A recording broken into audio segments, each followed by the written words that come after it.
Hi everyone, it's Danny. Okay, so a viewer of mine has wrote to me that he has an orchid which does not bloom no matter what. So I thought I should address this subject.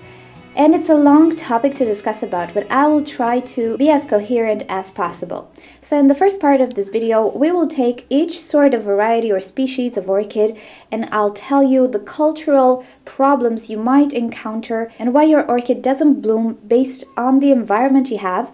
And in the second part, we will discuss about some other things that are important which can influence an orchid's ability to bloom or not. Let's start with the Phalaenopsis orchid because it is the most common orchid you can find and everybody most probably has one. Now, the Phalaenopsis orchid usually blooms easily in a home environment. The hybrids you can find are especially created for a home environment, but sometimes it happens that it simply does not bloom. Well, Phalaenopsis orchids have a distinct blooming season, and this is usually winter time. So a drop in temperature in the autumn at the beginning or middle of autumn will actually induce it into producing a flower spike, which will eventually bloom in the winter or spring. Now, if this drop in temperature doesn't happen, your orchid might not bloom in her season. It can be quite confused about the seasons. It might not bloom at all in some cases. So, a cultural thing with Phalaenopsis orchids is the drop in temperature that it needs in order to be prompted to produce a flower spike. Camellia orchids are not necessarily prompted by temperature drops to bloom, but they do require a very important environmental factor, and this is bright light. A Camellia orchid which is healthy will probably not bloom if it doesn't receive enough sunlight or enough bright light. When the temperatures are quite low, you can give this orchid direct sunshine, especially in the morning time.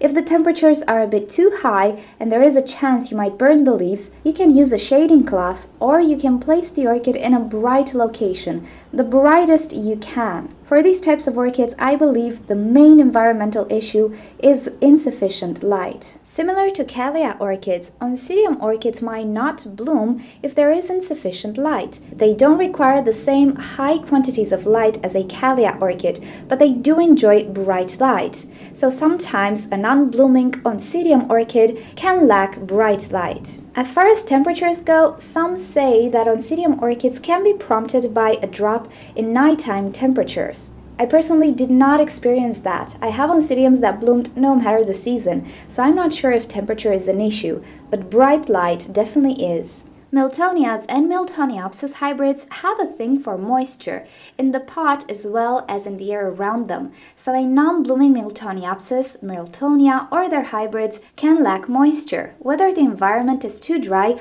or you're simply not watering your orchid enough, this is the main issue why a Miltoniopsis in particular does not want to bloom.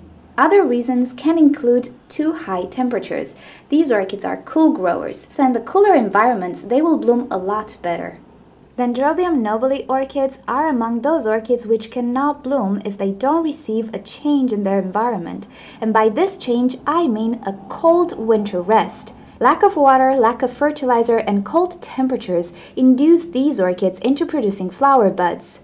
If a winter rest is not provided to this orchid, most probably it will create excessive keikis and very few flowers, if at all. The same treatment is required by Kingianum dendrobiums, even more steep than the nobiles.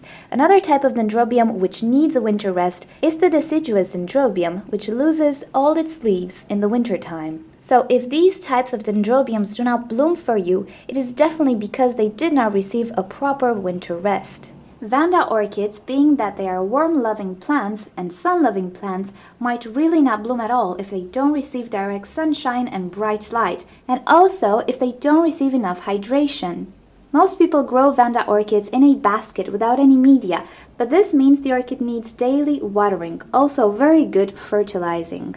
I would say though that the main reason why a Vanda orchid does not want to bloom is the light quantity. Okay, so this was the first part of this discussion. I just tried to give you a few ideas about the most common orchids you can find, but there are quite a few other orchids which can relate to the subject as well. And Cyclia orchids, which are kind of like Camellia orchids, will benefit from the same treatment as Camellia orchids. So if your Cyclia does not want to bloom, it might probably be a light issue. Cymbidium orchids do need a winter rest as well, but they do need quite a lot of bright light in the summertime. So they resemble the nobly dendrobiums in a way. They do need that cool winter rest in order to produce a flower spike. And the list can go on. You need to know the environmental preferences of your orchid before asking yourself why it doesn't bloom and see if you have met all its requirements. Okay, so in the second part of the video, we will discuss some other issues that might be related to a non-blooming orchid. So check out the description and you will find a link towards the second video as well. Thanks for watching and I will see you then. Bye!